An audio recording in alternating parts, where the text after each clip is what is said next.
reimagining it a little based on the ingredients I have available to me as I'm not in my home country, based on cooking skills I've learned along the way, and making it a little bit more attractive for photography and video, okay? That's it. That today, we're gonna start off with the simplest of things, bread and butter, right? It's Guyanese flat bread, toasted until golden brown with butter, and then it has a little bit of that Caribbean cheese paste that we all grew up loving, like it was in every single party we ever went to, right? Can I get a witness? Right? So we're gonna have a little bit of that. Then we're gonna get into some saltfish cakes. This one is made with cassava. Sometimes it's usually made with potatoes. Just a little twist. I didn't invent that. People do that all the time in Guyana. So don't leave here and be like, "Oh, my son, she blew our mind with this stuff." People do that all the time. They just swap out the potatoes for cassava, for edos, for whatever they have available. And then we'll get into some pepper pot, right? I've been cooking this pepper pot for 3 days. Okay. So you know it's the good stuff. And then we're gonna do some callaloo cook-up, we're gonna get a little salad, and we're gonna have a good time. Are we gonna have a good time? Yeah. It's the Christmas season. Now, me and no one Guyanese doing a pepper pot on the mind. As a matter of fact, as I record this, I lashing some right now. So happy pepper pot season to Guyanese everywhere at home and in the diaspora. But it's get a little rough for being in the diaspora around this time, depending on which part you live. We really miss certain things from home in Guyana that we like and grow accustomed to, like pepper pot, for example. So if you're a Guyanese in the diaspora and you're feeling homesick around this time, it's normal. But have no fear, because guess what? We sister got we covered. Guyanese American cookbook and Amazon best-selling author Althea Brown, aka Metem G. Have you heard of her? She documents some of Guyana's favorite recipes, dishes in her 2023 published cookbook, Caribbean Paleo, 75 wholesome dishes celebrating tropical cuisine and culture.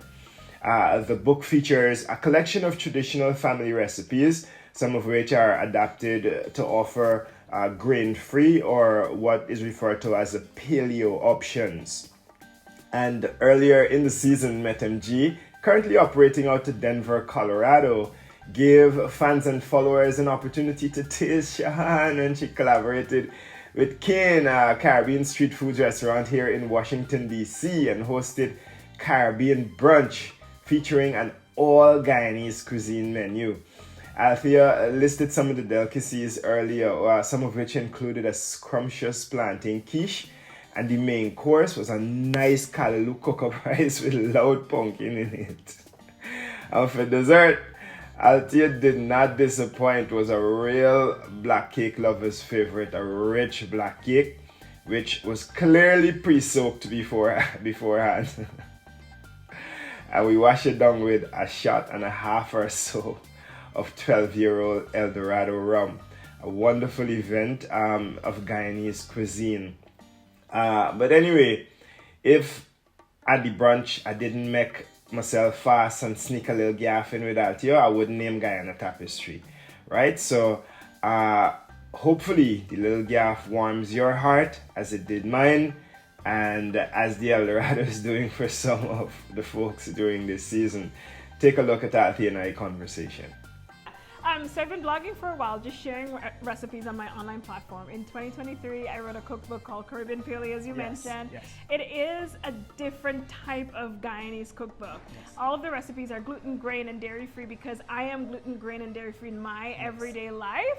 My family isn't, so I still make a lot of traditional recipes. And you cater to some of the cultural and nutritional sensitivities and needs to people who have those needs. So definitely making a little remixes here and there because I feel like everybody should be able to participate and enjoy Guyanese food in a mode that suits their dietary needs. And so just making those little tweaks and remixes as needed, but still honoring where the recipe came from, the history, the tradition, and all of those like flavors that really make the recipes what they are. Yes, and the book was so well received and gained such popularity over the course of the past few months. So please tell us a little bit about that. Yeah, so the book launched in 2023, and I did the launch in Guyana. I had this huge launch event. I got to meet the president, and he signed a couple of books for him. And then it was a Amazon bestseller for a couple of months. So really did phenomenal. And even today, a whole year later, people were still coming with their books to this event for me to sign it or asking for copies. So it is something that people feel proud about.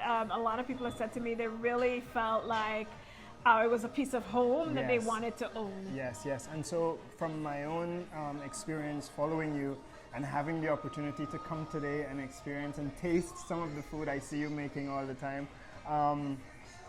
what has been your experience in terms of taking Guyanese cuisine and bringing it to social media, introducing it to the world in this way? Now, I know there are a lot of people cooking and doing Guyanese food out on social media, but it's different to organize it in the way that you have and to elevate it in the way that you have and to even document it in a cookbook, you know, in this proper, the research and your knowledge and experience about the history of certain cuisines and the ingredients and why they used to use it. So you really take it to a different level, and I admire that. Oh, thank you. And so please share a little bit about what it is that brings that, brings that out. I mean, when I started my blog, I was just capturing my mom's recipes Right. and trying to write it down and trying to make sure that I do it a couple of times and I nail it. And over time, I wanted to say where these recipes came from, especially as someone coming from a multicultural background. I wanted to pay homage to the ancestors that gave us these recipes and dig deeper and make the connections, as many connections as I can, to really show how every recipe has a story, and this is the story of that recipe. So that's the foundation. Like I'm a storyteller first and foremost. That's what I do, and I really connected, and it resonates so much with so many other people. And so finding that like common thread has been the thing that through food, which really drives me and really makes me feel excited about the work that I'm doing and continue to push Guyanese food and let people know, like, hey, we're this little country in South America. We also happen to be Caribbean, and this is what our culture looks like. This is what our heritage looks like. This is what our food looks like. And now with these like in-person events, you can taste and experience the pop-up. So how was today? How was today the reception? I mean, you tell me. Well, from the perspective of an attendee, obviously it was amazing. The black cake. Give you a response on that. The pepper pot was amazing. I mean, everything we ate was good. The sorrel, the beverages, everything. Good. So it is, but from you being the person who catered, who cooked, who got the responses of the people who tasted the food. You know, the chef's response. How do you feel? No, I feel really good. Everyone was very positive, very excited. Even without words, walking around seeing empty plates always makes you feel really good. People sneaking in the back and saying, "Can I have another piece of this or that?" Thank you for coming to DC. Oh, I've been to DC a couple of times, and every time I come, I always get the DMs. You're here, you're not cooking.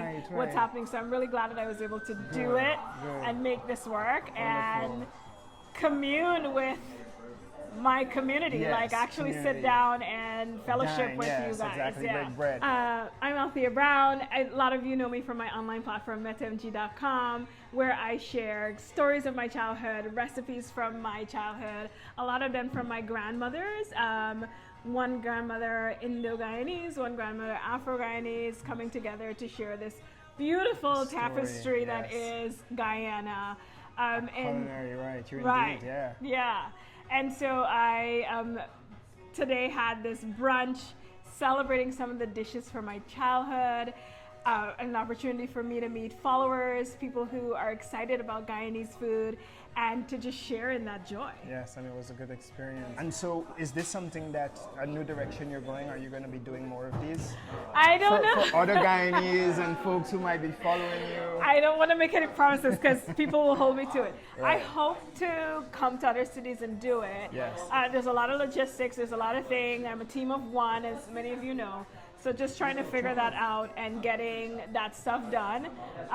But stay tuned and, follow me, keep a tab on me because you never know. So and tell them, where can they reach you? These things happen very quickly. So you can meet me on metmg.com, metmg on all social platforms. I live on Instagram, so if you want to connect with me, Instagram's the best bet. Wonderful. It is such a pleasure to meet you. Yeah. It makes me proud to be Guyanese, and I thoroughly enjoy many of what I see you doing. And so the opportunity to actually come and dine and share with you was amazing. Thank you so much for taking the opportunity to talk with Guyana Tapestry. Hopefully in the future we have an opportunity to actually catch you cooking. Yes. Right? Sometimes it's chaos in the back there, but no, for sure. Right. If planned properly, we can definitely Right. do that another time. So do you cater? I do not. I used to cater a long time ago. Right. It's not a life I enjoy, but I do love doing the chef experience. It's the best of both worlds. Right. Like you get to be in the kitchen, you get to serve people, have them taste your food and experience, and then the next day I can just go home and relax and recharge. So I know you make a lot of content. Other than the content creation, how do people get a chance, other than these experiences, to taste your food? Make the recipe.